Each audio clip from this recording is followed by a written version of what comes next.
Hello दोस्तों, नमस्ते प्रणाम। हम किरण शर्मा हम मंजू शर्मा अपना यूट्यूब चैनल पर सबके स्वागत करै छी। नमस्ते प्रणाम।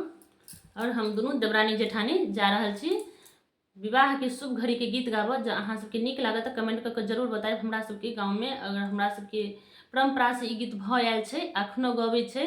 जब शादी विवाह होइ छै तऽ कोनो विध से पहले गीत गायल जाइ छै, गबै छै, ओकर बादे कोनो गीत होइ छै। और हर विध में ई गीत शुभ घड़ी के गाबै छै, तकर बाद कोनो गीत गबै छै। आइ हम सब चैनल के माध्यम से गा के अहाँ सबके सुनाबै छी। अहाँ सब जरूर गीत के प्यार आशीर्वाद दुलार देव और अहाँ सब फुलवाच करके सुनब और कमेंट करके ज्यादा से जरूर ज्यादा प्यार देवी सब आदमी। अहाँ सब सपोर्ट दे।